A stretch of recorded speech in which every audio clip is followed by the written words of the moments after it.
आराधना प्रभु तेरी आराधना प्रभु तेरी आराधना प्रभु तेरी आराधना प्रभु तेरी आराधना। हालेलुया हालेलुया हालेलुया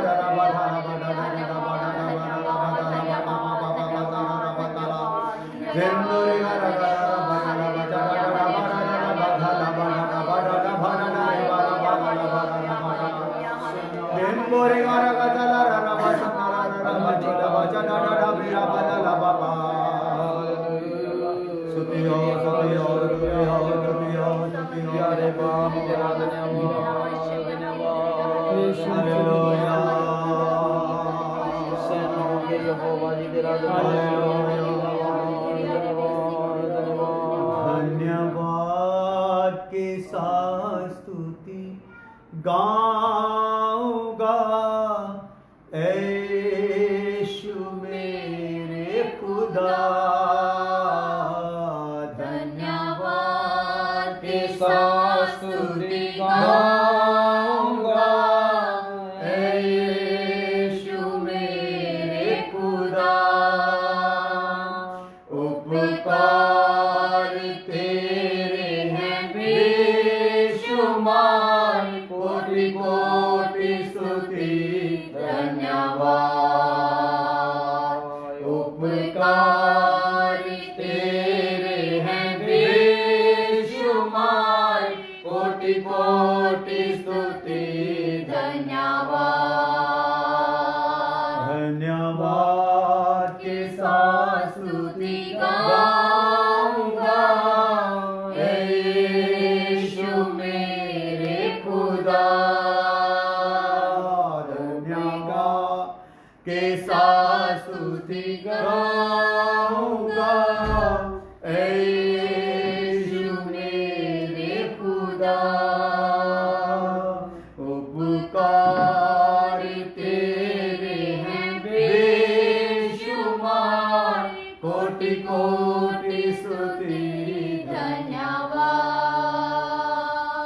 उपकार तेरे हैं बेशुमार, कोटि कोटि स्तुति धन्यवाद। तू है सच्चा जिंदा खुदा, तुझ पर ही भरोसा मेरा। तू है सच्चा जिंदा खुदा, तुझ पर ही भरोसा मेरा। सेवा पूरी करके पाऊं इनाम, प्रभु ऐसा दो वरदान। सेवा पूरी करके पाऊं इनाम, प्रभु ऐसा दो वरदान। धन्यवाद के साथ स्तुति गाऊंगा यीशु मेरे खुदा। उपकार तेरे हैं बेशुमार, कोटि कोटि स्तुति धन्यवाद। उपकार तेरे हैं बेशुमार, कोटि कोटि स्तुति धन्यवाद। उपकार तेरे हैं बेशुमार, कोटि कोटि स्तुति धन्यवाद। कोटि कोटि स्तुति धन्यवाद। कोटि कोटि स्तुति धन्यवाद। हालेलुया। धन्यवाद। खुदावन खुदा तेरा शुक्र तेरी तारीफ हो, धन्यवाद हो आज के दिन के लिए फिर अपनी हज़ूरी में बैठा लिया। जो बैठ गए धन्यवाद, आगे भी जो बैठने जा रहे हैं तेरा पवित्र आत्मा बैठाए और सब तेरी सुन ले। जहाँ तक कि आवाज़ जाए खुदावन तेरी महिमा प्रकट हो, अंधकार की शक्तियों को बांधते कोई शैतान के खिलाफ की काम ना कर सके। और प्रभु तेरे दूत रखवाली करें खुदावन, इस जगह पे तेरी महिमा प्रकट हो, वचनों के द्वारा भी खुदावन तेरा नाम ऊंचा हो। तीसरे स्वर से प्रकाशन दीजिए, पवित्र आत्मा मदद करें, रुकावटें दूर करें, प्रभु यीशु मसीह के नाम में आमीन। Hallelujah hallelujah hallelujah. तो प्रभु का धन्यवाद हो। खुदा ने फिर हमें मौका दिया दूसरे सेशन में बैठकर प्रभु के वचन को सुनने का, सीखने का। तो हमारा भी आगे जो विषय चल रहा है वो है हम क्या करें। तो हम अभी क्या करें, ये हमारा सवाल है सबका। चाहे कलीसिया में किसी भी पदवी के हम हों, चाहे विश्वासी हों, डीकन हो, एल्डर हों, पास्टर हों, रसूल हों, नबी हों, प्रचारक हों, कुछ भी हों, हमारा सबका भी सवाल है कि हम क्या करें। Hallelujah hallelujah. क्योंकि हम क्या करें, ये इस हिस्से का, लॉकडाउन के हिस्से का ये खास काम है। हम क्या करें, क्योंकि हमारे पास और कोई काम छोड़ा नहीं गया। हालेलुया। सरकार ने भी हमें बंद किया है, खुदा की ओर से भी हम बंद हैं। तो इसमें अभी हम क्या करें, ये विषय बहुत ख़ास निकल के आ रहा है। तो इसमें हम क्या करें, इस विषय में हम अलग अलग विषयों पर विचार कर रहे हैं। छोटे छोटे विषय लेकर हम विचार कर रहे हैं कि ये जो विषय हैं, जिसको हमने कुछ लोगों को इसको सीखते हुए 30 साल के ऊपर भी हो गए होंगे, 40 साल के करीब भी हो गए होंगे, कुछ 10 साल, 5 साल, 3 साल से सीख रहे हैं। इन विषयों की झलक सब ने सीखी है। तो अभी इसको और खोल के देख रहे हैं, और साथ में हम इन विषयों को देखते हुए ये देख रहे हैं अपने आप को जांचना है। हम क्या करें के विषय में, जब हम ये वचन सुन रहे हैं, विषय के अलग अलग हिस्सों को सुन रहे हैं, तो हमने क्या करना है, अपने आप को जांचना है। Hallelujah hallelujah. तो अपने आप को जांचना है, तो इसलिए इन विषयों को लेना है। तो हमने पहला विषय जो लिया था वो था पवित्रीकरण। जो हमारा पवित्रीकरण है, क्या हम पवित्र हुए हैं, कितने लेवल तक हुए हैं, उसको जांचना है। उद्धार पाया है या नहीं पाया, इसको जांचना है। अंगीकार किया है या नहीं किया, इसको जांचना है। समर्पण किया है या नहीं किया, इसको क्या करना है, जांचना है। ये हम क्या करेंगे, सवाल में जवाब है हमारे लिए। तो पांचवी बात हम इसमें देख रहे हैं, प्रभु की इच्छा को जानना। तो प्रभु की इच्छा को जानने के विषय में हमने पहली बात ये देखी है कि हरेक के लिए परमेश्वर की योजना है। क्यों प्रभु की इच्छा को हमने जानना है, क्यों जानना है इच्छा प्रभु की, क्योंकि हरेक के लिए प्रभु की क्या है, योजना है। हालेलुया। हरेक के लिए योजना ही नहीं है, हरेक के लिए निजी तौर पर भी उसकी योजना है। हालेलुया। तो अभी निजी तौर पर वो अपनी योजना प्रकट करने के लिए हमें लॉकडाउन किया गया है। हालेलुया। तो हम निजी तौर पर देखें, जांचें कि हम हमारे लिए खुदा की क्या योजना है। तो ये किस प्रकार से निजी योजना परमेश्वर की हमारे साथ है, इसके विषय में हमने काफ़ी वचन पढ़े हैं पिछले सेशन में सुबह की। तो अभी हम देख रहे हैं दूसरी बात इसकी। पहली तो देखिए, हर एक के लिए परमेश्वर की योजना है। दूसरा है परमेश्वर की योजना हर एक के लिए महत्वपूर्ण भी है। खाली योजना ही नहीं है, योजना क्या है, महत्वपूर्ण है, अति आवश्यक है। हालेलुया। या उसकी योजना जो हर एक के लिए बहुत जरूरी है। तो इस बात के लिए हम वचन में से सीख रहे थे। तो इसमें हमने देखा है, इसलिए अपनी योजना हमें नहीं बनानी, क्योंकि उसकी योजना क्या है, महत्वपूर्ण है ना हमारे लिए। इसलिए हमने अपनी योजना नहीं बनानी, क्योंकि परमेश्वर की योजना ही हमारे लिए महत्वपूर्ण है। तो इसके लिए यिर्मयाह 10:23 हमने देखा था कि मनुष्य की योजना जो है उसके अधीन नहीं है, या मनुष्य के जो प्लान है, जो भी मनुष्य सोचता है, प्लान करता है, वो प्लान उसके अधीन नहीं है। इसके लिए हमने एक मिसाल सुनी थी कि एक भाई ने अपना मकान तैयार किया, उसको बहुत लोगों को इकट्ठा करके वो दिखाना चाहता था, उसका उद्घाटन करना चाहता था। तो एक जगह पे पूरे परिवार को ही घर के लिए इनवाइट करने के लिए संदेश देने रिश्तेदारों में चला गया, लेकिन वापस आया तो पूरे परिवार का एक्सीडेंट एक ही गाड़ी में हो गया, सारे के सारे मर गए, घर ऐसे का ऐसे रह गया। तो प्लान उसका क्या था? घर रहना है, घर में बसना है, घर दिखाना है कि मेरा घर कितना बड़ा है, कितना बढ़िया है, कितनी मेहनत से बनाया है, कितना पैसा इस पे लगाया है। तो प्लान तो उसका ये था, लेकिन प्लान जो था, प्रभु का प्लान कुछ और ही था। हालेलुया। जब प्रभु के प्लान को उसने जानना नहीं चाहा तो उसका भी प्लान प्रभु ने क्या कर दिया? फेल कर दिया। हालेलुया।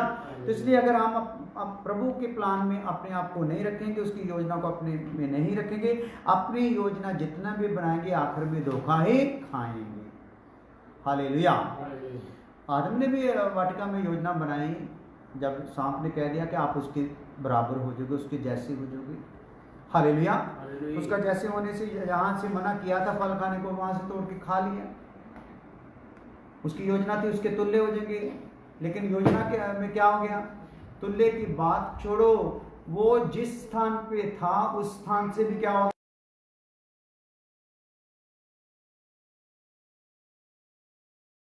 गए। हालेलुया।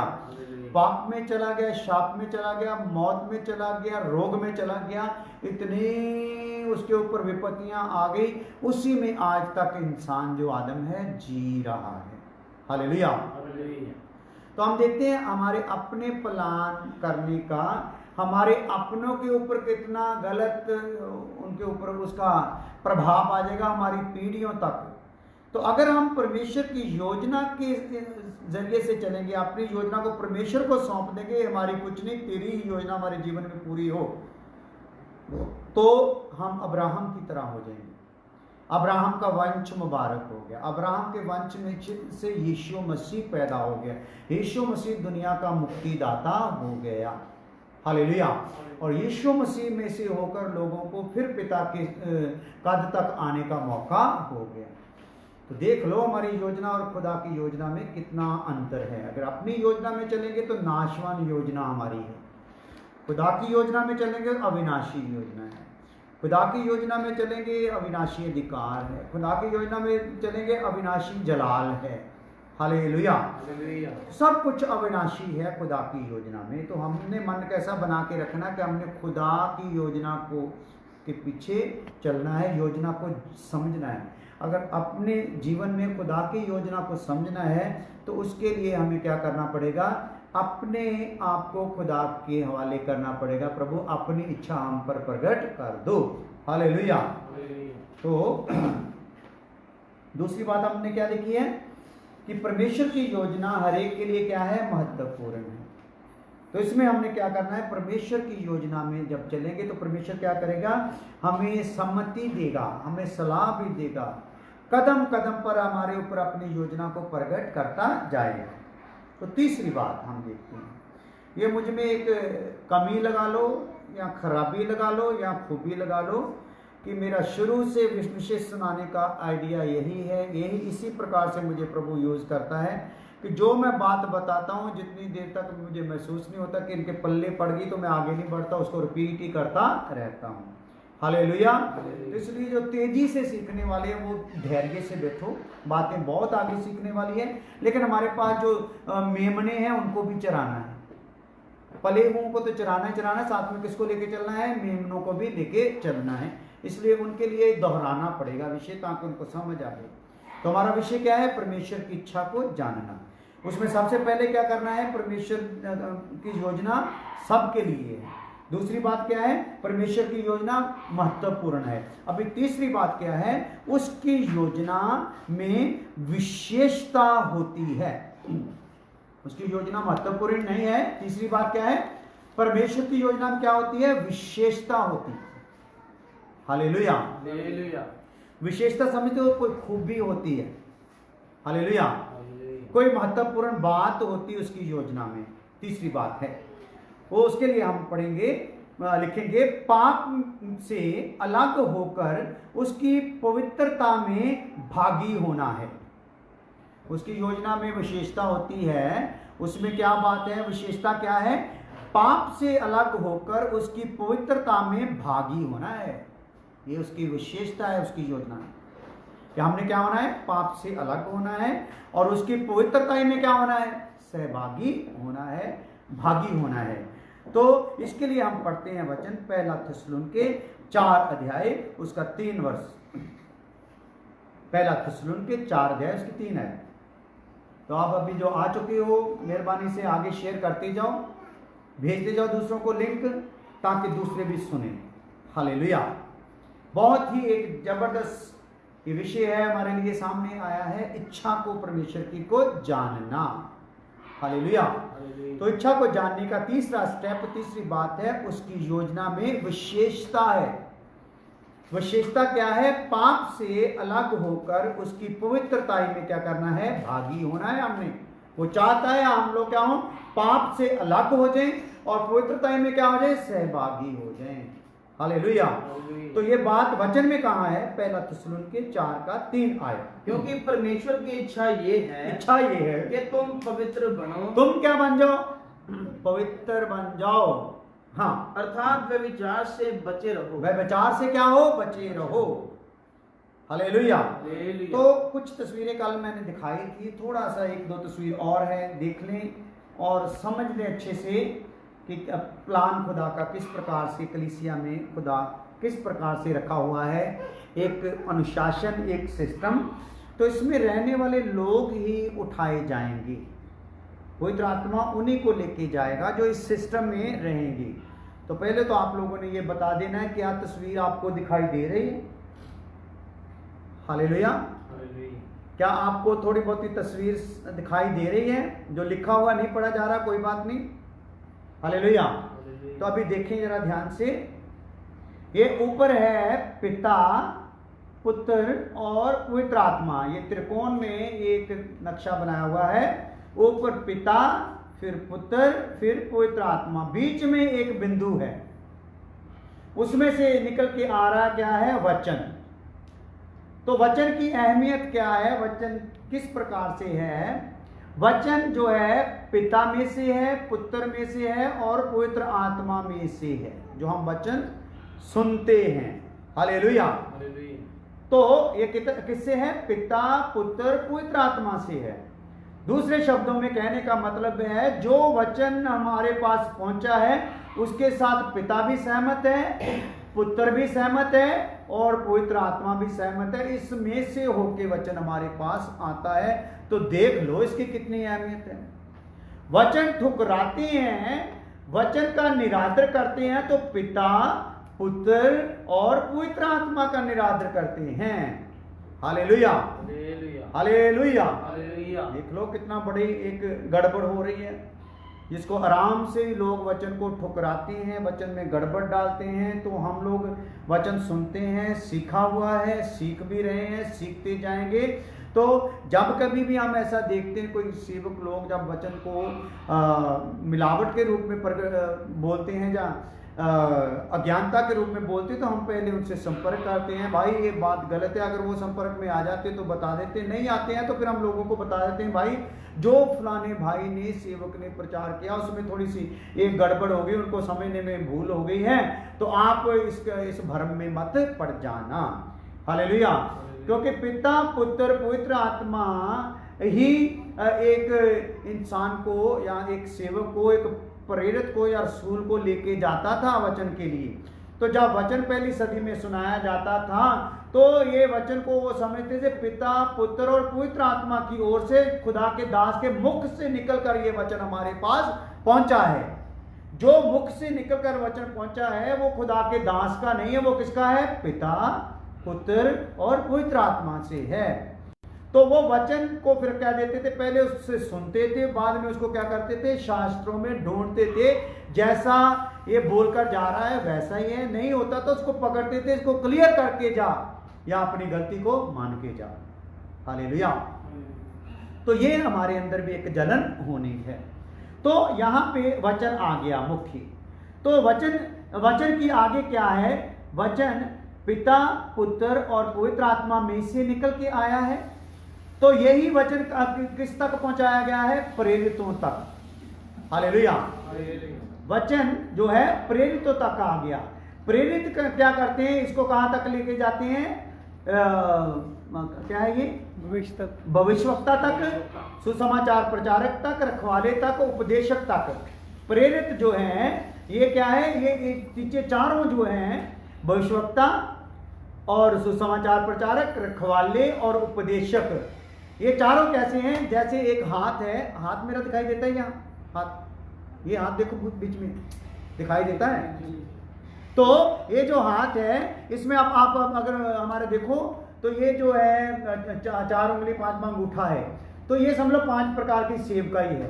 तो इसमें आप देखते हो सब ऊंचा नीचा प्रोग्राम है, छोटा बड़ा अपने आप को कहलाते हैं। लेकिन जब ये चारों रसूल के नीचे आ जाते हैं तो चारों क्या होते हैं, बराबर हो जाते हैं। देखो ना, अभी बड़ी छोटी नहीं कोई भी हो सकती, यहाँ अकेले है तो क्या है, बड़ी छोटी है।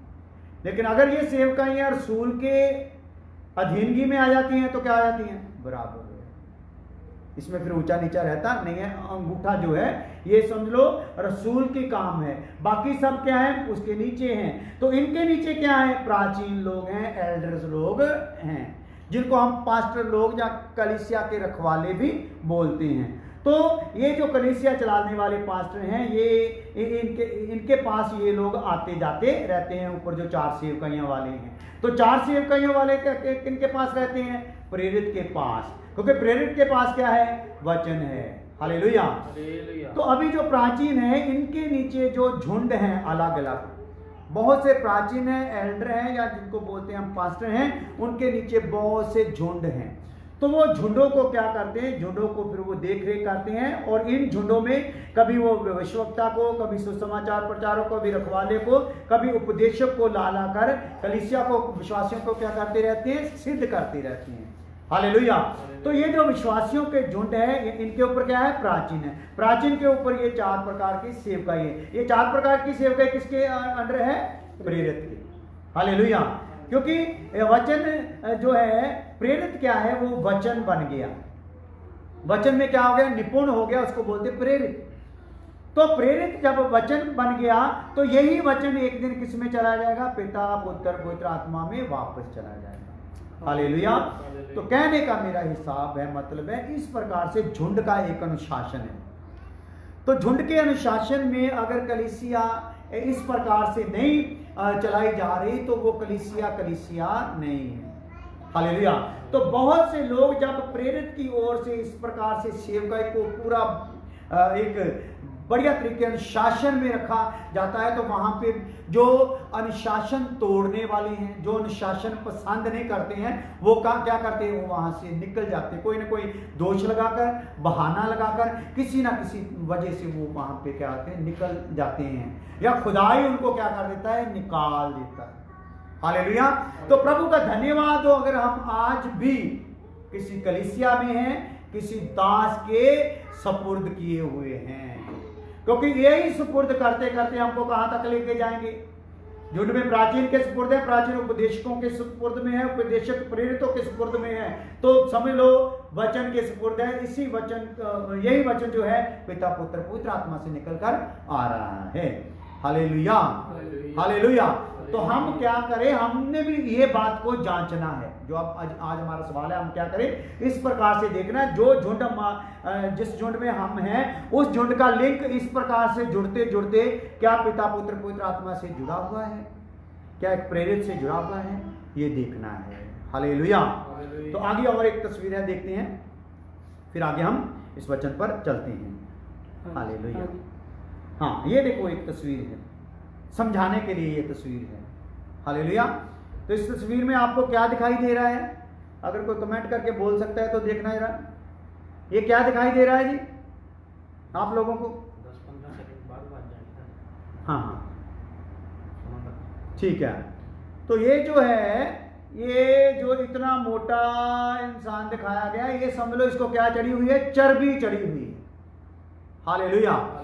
तो हम भी कलीसिया में जब लाए जाते हैं, विश्वास के रूप में कलीसिया में आते हैं, तो ऐसे ही चर्बी चढ़ी होती है, अपनी इच्छाओं की, अपनी अभिलाषाओं की, अपने मन की, अपनी खुदी की। तो कलीसिया में लाकर इसकी चर्बी क्या की जाती है, चर्बी सारी तालीम से, ताड़ना से क्या की जाती है, डांट से ये सारी चर्बी उतारी जाती है और इसमें से एक रूप जो है यीशु की तरह जो है वो तैयार किया जाता है। Hallelujah, hallelujah. आ जाओ। तो ऐसी चर्बी वाले कई, जब हम इसकी चर्बी को छेड़ते हैं, इसकी तोंद को, ढिड को जब ऐसे हिलाते जिलाते हैं, उसको थोड़ा पटते हैं, उखाड़ते हैं, तो बड़ी तकलीफ होती है उनको, तो वो फिर टिकते नहीं है। हालेलुया। तो हम तो इसकी गर्दन से भी उतारेंगे, ढिड से भी उतारेंगे, और जहां जहां भी चर्बी है वो सारी आत्मा के सेक से, वचन की हथौड़े से ये सारी चर्बी उतारनी है। हालेलुया। आगे इस तस्वीर में आगे, हाँ, तो यहाँ पे हम देखते हैं एक मिसाल के तौर पर, ये इजराइल की जो इजराइल की लड़की है, नौजवान लड़की है इजराइल की। तो इजराइल में सब लोग जो हैं शुरू से ही उनको ट्रेनिंग फौज की दी जाती है। इजराइल में ऐसा कोई एक भी है ही नहीं जिसको ट्रेनिंग ना हो। इजराइल की सारी पब्लिक को क्या है, दुनिया में एक ही देश है जिसके पास हर एक जन्मे हुए बच्चा जो है वो पहले ट्रेनिंग दिया जाता है फौज की। हालेलुया। सारी के सारी वो देश फौज का देश है। तो ये बहन भी एक फौज की ट्रेनिंग में है, नौकरी में है, लेकिन उसकी नौकरी में क्या है, उसके हाथ में क्या रहेगी, हर टाइम हाथ में हथियार रहेगा। चाहे उसके बच्चा छोटा भी उसके पास क्यों ना हो, बच्चे को भी उठाएगी, क्या करेगी, हथियार को भी उठाएगी। हालेलुया। तो इसको अगर रूहानी तौर पे देखें तो आज हमारे आत्मिक जीवन में क्या है, जैसे बच्चा पैदा हो जाता है घर में, तो लड़की का आत्मिक जीवन क्या हो जाता है, खत्म। हालेलुया। वो फिर बच्चे को पलोसती, संभालती और उससे शरारतें करती रहती है। ये जो हथियार है इसको पकड़ने का उसको मौका मिलता ही नहीं। तो ये हथियार क्या है, ये है। हालेलुया। ये हथियार का फिर उसके पास समय ही रहता नहीं है। तो हम लोगों ने अभी क्या करना, हम क्या करें, चाहे ये बच्चा है लेकिन ये हथियार छोड़ना नहीं, चाहे ये बच्चा है अपना प्रार्थना का जीवन छोड़ना नहीं है, क्योंकि अटैक दुश्मन का कभी भी हो सकता है। Hallelujah, hallelujah. तो हमने अपने जीवन में ऐसे कई गिरे हुए परिवारों को देखा है जब उनके औलाद हो जाती, पहले तो इतने होते हैं यीशु के लिए कुर्बान होने के लिए, उसके सुसमाचार को ले जाने के, सब कुछ करने के लिए, लेकिन जैसे बच्चे हो जाते हैं तो इस प्रकार से हो जाते हैं। तो इसका मतलब ये नहीं बच्चे को छोड़ देना है, बच्चे में रंग ही वो भर जाए, उसको हमेशा हथियार, माँ के हाथ में हथियार देखकर उसको भी हमेशा लगे कि मुझको भी यही हथियार चाहिए। तो माँ के हाथ में मोबाइल होगा तो बच्चे के हाथ में भी क्या होगा, मोबाइल ही होगा। माँ के हाथ में खिलौने होंगे तो बच्चे के हाथ में भी खिलौने ही होंगे। हालेलुया। तो हम लोगों ने ये देखना क्या हमारे जीवन में, हमारे परिवार में इस प्रकार से हम हथियार लेकर चल रहे हैं। हालेलुया। एक तस्वीर और होगी मेरा, क्या फिर आगे वचन में आते हैं। तो इस प्रकार हमारा, जैसे ये कोरोना से, और इनकी दुआ है कि ये ऐसे हिंदुस्तान जो है पूरा ऐसे इस कोरोना की मार से बच जाए। हालेलुया। तो ऐसी कंडीशन आत्मिक तौर पर हमारी भी होनी। हालेलुया।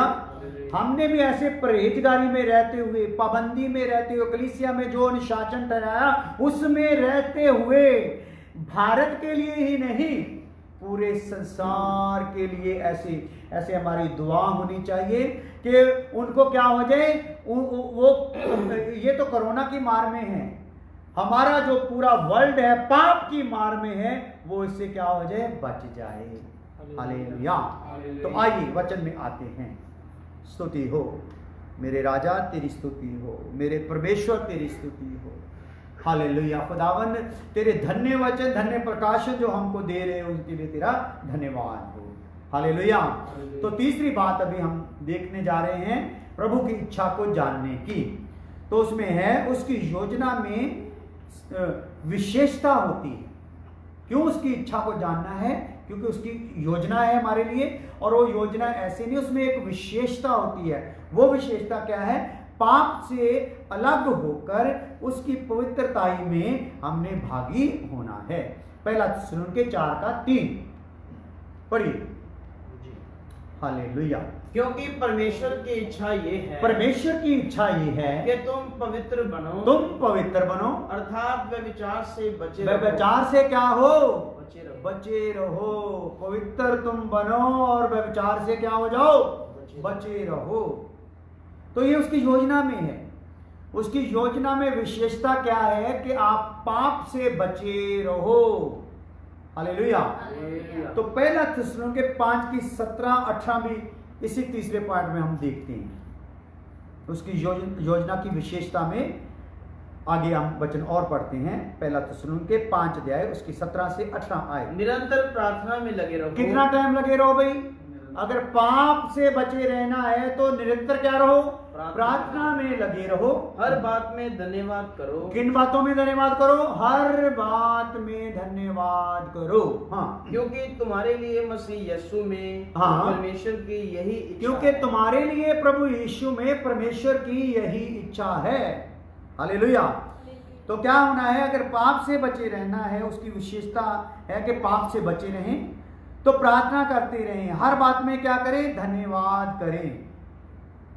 यह परमेश्वर की इच्छा है कि हर बात में क्या करें? प्रार्थना में धन्यवाद करें। तो पहला पत्रस 2:15 भी देखते हैं। लिखने वाले लिख दो प्लीज। लिखने वाले कमेंट में हिंदी, अंग्रेजी, पंजाबी में ये लिख दो वचन।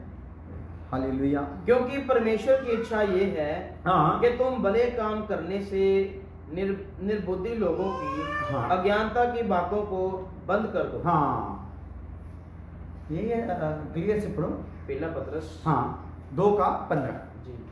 पढ़िए। क्योंकि परमेश्वर की इच्छा ये है। हाँ, यहाँ पे इच्छा की बात चल रही है। इच्छा में तीसरे स्टेप को देख रहे हैं। उसकी योजना में विशेषता होती है। तो उसकी विशेषता में क्या है? परमेश्वर की इच्छा ये है कि तुम भले काम करने से निर्बुद्धि लोगों की अज्ञानता की बातों को बंद कर दो। अज्ञानता की बातों को क्या कर दो? बंद कर दो। Hallelujah, hallelujah. आज हमें भी सौभाग्य से एक पोस्ट का सामना करना पड़ा जो हमारे सामने आई। हमने वचन सुनाया था हमने ही कि कलीसिया में कलेश काल में नहीं जाएगी। तो वहाँ पे किसी भाई ने, हमारे बहुत ज़्यादा अजीज भाई हैं, उन्होंने पोस्ट डाली कि ये इसका उद्धार के साथ क्या संबंध है, क्या कोई उद्धार के साथ इसका संबंध है? उन्होंने सवाल किया था। तो जैसे हमने पोस्ट को देखा तो हमको तो जवाब देना ही पड़ना था ना। तो हमने जवाब दिया, भाई इसका उद्धार के साथ बहुत नज़दीक का रिश्ता है। हालेलुया। तो जिस बात का उद्धार के साथ संबंध नहीं, हमको उसका प्रचार करने की जरूरत ही नहीं है, क्योंकि हमने उद्धार के काम को क्या करना है? पूरा करना है। तो हमारे सिखाए जाने वाले सब विषय क्या है? किसी ना किसी प्रकार से उद्धार के काम को, उस बात को पकड़कर पूरा करते जाएं। हालेलुया। तो उद्धार का काम पूरा करेंगे तभी तो पवित्र आत्मा पहले ही महाकलेश के उठा के ले जाएगा कलीसिया को। लेकिन जिसका उद्धार का काम नहीं पूरा होगा वो तो कलेश काल में चला जाएगा। वो कलीसिया को थोड़ी रहेगा, वो तो अन्य जातियों में प्रवेश कर जाएगा। फिर दोबारा अन्य जातियों में से लिया गया था, उसी में वापस चले जाएगा।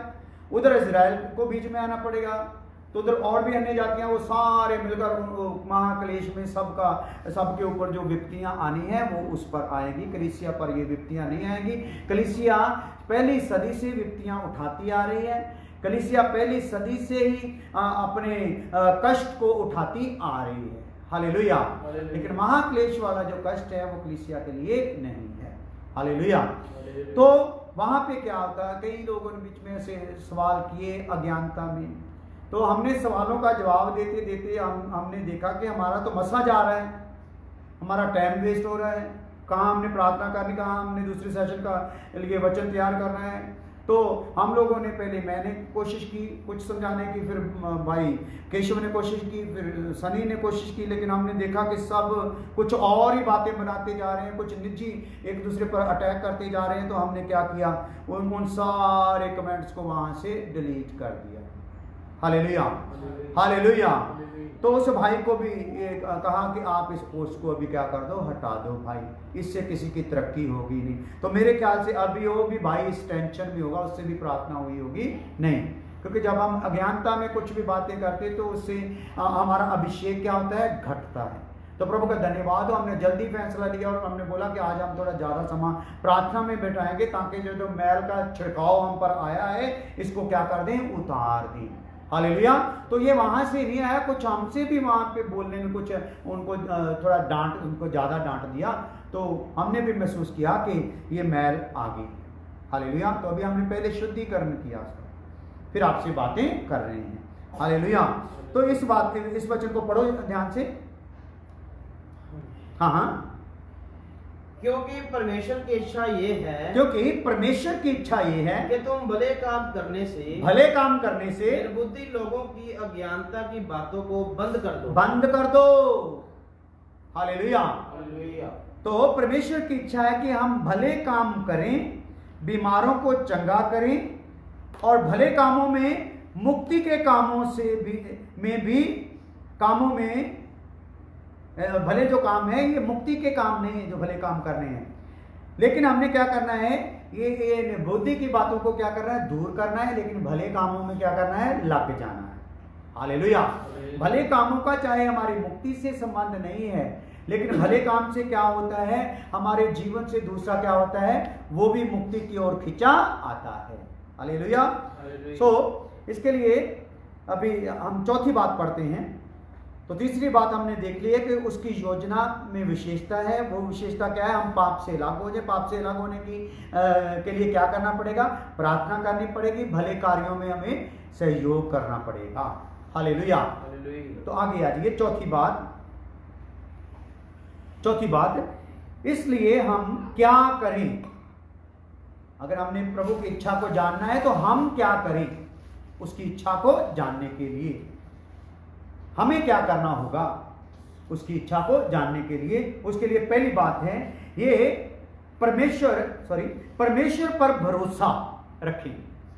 क्या करना होगा जी, उसकी इच्छा को जानने के लिए परमेश्वर पर क्या रखें, भरोसा रखें।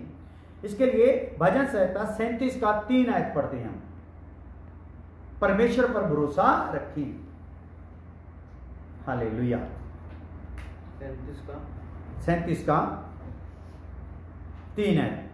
भजन संहिता 37 का 3। यहोवा पर भरोसा रख और भला कर देश में बसा रहे और सच्चाई में मन लगाए रहे। हाँ, तो यहाँ पे क्लियर हो जाता है क्या करना है, परमेश्वर पर भरोसा रखना है। वचन पे लिखा, शापित है वो जो मनुष्यों पर भरोसा रखता है। हालेलुया। तो ये शापित वाला प्रोग्राम जो है, हमने भी इसका अनुभव किया है। हालेलुया। जब से आज से सन 92 से सेवकाई में हम आए हैं, बहुत से ऐसे भाइयों से जो कलीसिया में उठे और जो कलीसिया में जिनको हमने पूरी तरह प्रभु की कृपा से तैयार किया सेवा के लिए आगे, तो क्या हुआ, हमारा भरोसा उनके ऊपर इतना ज्यादा आ गया कि हम उन्हीं की ओर झुकते गए कि ये हमारी सेवकाई को आगे ले जाने के लिए हमारे सहयोगी बनेंगे, ऐसा होगा। तो उन लोगों ने क्या किया, उन्होंने उठा के हमारे ही झुंड में क्या किया, एक ठूंगा मारा और उठा के लोगों को ले जाते रहे। जिस पर भी हम भरोसा करते रहे वो सब ऐसे ही करते गए। हालेलुया। तो वहां पे हमें सीखा आगे कि अभी हमने भरोसा मनुष्यों पर नहीं करना, हमने सबको, हमारा काम है, हमने सबको चेले बनाना है, वचन सिखाना है। वो हमारे साथ आगे सहयोगी बने या ना बने। हालेलुया। तो जब हम उसको सहयोगी बनने के लिए रखते तो हमें दुख बहुत लगता था। अभी कोई निकलता है तो हमें दुख नहीं आता, हम सोचते ठीक है जितना हमसे बन पड़ता था हमने कर दिया, आगे वो उसकी आजाद इच्छा है कैसे उसने चलना है। हालेलुया। तो दूसरी बात है, परमेश्वर को अपने सुख का मूल जानना है। हम क्या करें, चौथी बात है, हम क्या करें इच्छा को जानने के लिए। पहली बात इसमें देखा है हमने, परमेश्वर पर भरोसा रखना है। दूसरी इसमें है चौथे पॉइंट में, परमेश्वर को अपने सुख का मूल जानना है। किसी और चीज को नहीं सुख का मूल जानना। अपने बच्चे पे भरोसा नहीं रखना, मां पर भरोसा नहीं रखना, अपने बिजनेस पर भरोसा नहीं रखना, किसी भी दुनियावी बात पर भरोसा नहीं रखना। दुनियावी बात को सुख का मूल जानना नहीं है। हालेलुया। किसको सुख का मूल जानना है, परमेश्वर ही को। हालेलुया। पढ़ लिया ये। तो अभी तीसरी बात इसी में, चौथे पॉइंट में तीसरी बात, अपने मार्ग की चिंता प्रभु पर डाल दो। अगर उसकी इच्छा को जानना है तो क्या करना पड़ेगा? परमेश्वर पर भरोसा रखना पड़ेगा, अपने सुख का मूल से जानना पड़ेगा और अपने मार्ग की चिंता क्या करनी पड़ेगी? प्रभु पर छोड़ देनी होगी। भजन संहिता 37 का 5 है। 37 का, हाँ, भजन संहिता 37 का 5। अपने मार्ग की चिंता यहोवा पर छोड़ और उस पर भरोसा रख, वही पूरा करेगा, वही पूरा करेगा। Hallelujah, hallelujah. तो इसमें चौथी बात, परमेश्वर के सामने चुपचाप रहना है। भजन संहिता 37 का 7। क्यों? यहोवा के सामने चुपचाप रहे, हाँ, और धीरज से उसकी प्रतीक्षा कर। क्या कर? यहोवा के सामने क्या रहे? चुपचाप रहे। और कैसे उसकी प्रतीक्षा कर? धीरज से, धीरज से। हालेलुया। तो हम लोग क्या हैं, परिस्थितियों को देखकर कई बार नर्वस हो जाते हैं, बेचैन हो जाते हैं, लेकिन ये प्रभु का वचन आज हमें क्या दे रहा है? तसल्ली दे रहा है। इसलिए ये बातों का समर्पण मैंने भी आपके साथ लेना है, आपने भी लेना है। क्या करना है? दोबारा पढ़ दें। यहोवा के सामने चुपचाप रहना है। और कोई भी परिस्थिति है, कुछ भी है, कोई भी विरोधी है, कुछ भी है, उसको अपने हिसाब से उसको कुछ सिखाने बताने की जरूरत नहीं है। किसको? परमेश्वर के सामने चुप रहना। तो इसके लिए मैं पिछले समयों में एक मिसाल देता आया हूं। जब यीशु मसीह ने जक्कई को बोल दिया, आज मुझे तेरे ही घर रहना है, नीचे उतरा। हालेलुया। तो वो नीचे उतरा है, यीशु के साथ चलने लग गया। यीशु के साथ जब चल रहा है, घर की तरफ जब जा रहे हैं, तो लोग कई बातें बुरी बुरी उसके लिए निकाल के बोल रहे हैं। हालेलुया। जक्कई पर दोष लगा रहे हैं, ये तो टैक्स लेने वाला, ये तो पापी है, ये तो ऐसा है, ये यीशु कैसा है, ऐसे आदमी के साथ, ऐसे आदमी के घर में जा रहा है। हालेलुया। तो वहां पे क्या है? यीशु भी चुप है और जक्कई भी चुप है। Hallelujah, hallelujah. तो जक्कई अगर वहां पे बोल पड़ता तो हो सकता है जो घर में पहुंचकर यीशु से आशीष दे रहा है, उस आशीष से वो क्या कहता? रह जाता। हालेलुया। तो उसके चुप होने के कारण यीशु ने फिर वहां पे बोलकर बताया जब उसके घर गया। हालेलुया। तो कहने का मतलब जब उसके घर में गया तो यीशु ने क्या बोला? ये भी अब्राहम की क्या है? संतान। हालेलुया। तो इसलिए चुप रहना है। खुदा अपने आप ही बोलने वालों पर प्रकट कर देगा कि आप लोग दोषी लगाते रह जाओगे। हालेलुया। लेकिन ये दोष को सुनता सुनता सिद्ध हो जाएगा। हालेलुया। आज हम सब ने ये समर्पण लेना है कि विरोधी चाहे कुछ भी करें, कैसा भी करें, हमें उनको जवाब देने की जरूरत नहीं है। खुदा अपने समय पर जवाब दे देगा। हालेलुया। तो इसमें छठी बात, चौथी पॉइंट में, चौथे में हम देख रहे हैं परमेश्वर की इच्छा को जानने के लिए हमें क्या करना है। तो पहली बात क्या करना है? परमेश्वर पर भरोसा रखना है। दूसरा, अपने परमेश्वर को अपने सुख का मूल जानना है। तीसरा, अपने मार्ग की चिंता प्रभु पर डालनी है। चौथा, परमेश्वर के सामने चुप रहना है। पांचवा, परमेश्वर की इच्छा के लिए समर्पण करो। पांचवी बात, परमेश्वर की इच्छा के लिए अपने आप को क्या कर देना? समर्पित कर देना है। समर्पित करना मतलब मेरी नहीं, तेरी इच्छा पूरी। Hallelujah, hallelujah. तो 12 का, रोमियो 12 का 1 और 2 आए। रोमियो 12 का 1 और 2 आए। रोमियो 12 यहीं पे रहना है। हाँ जी, बाइबल खोल लेते तो अच्छे से। हाँ जी।